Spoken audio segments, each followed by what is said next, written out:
Remue ménage. Remue ménage.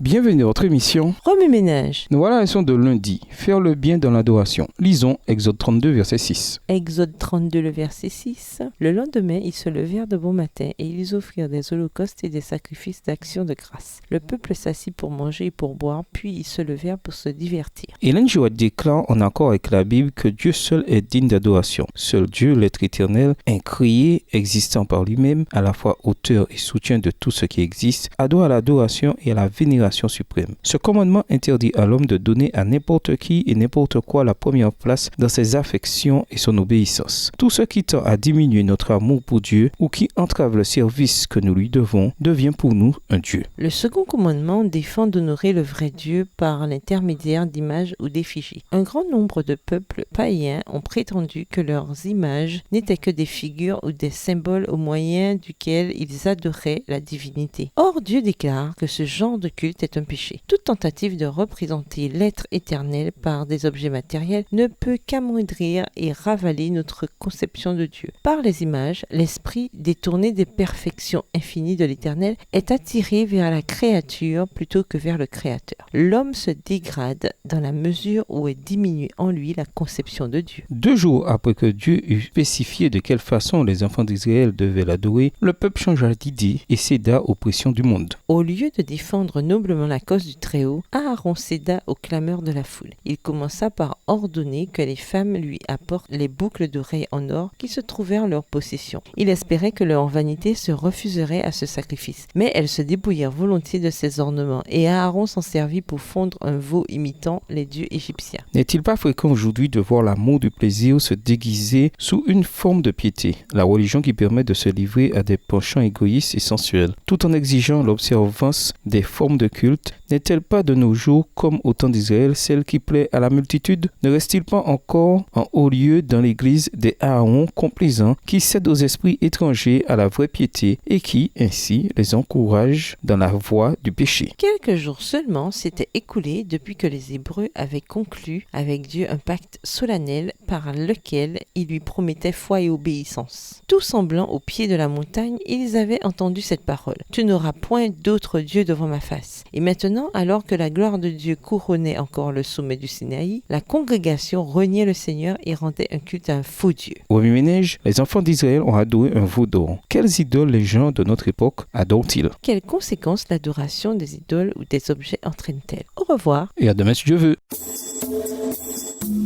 Remue ménage. Remue ménage.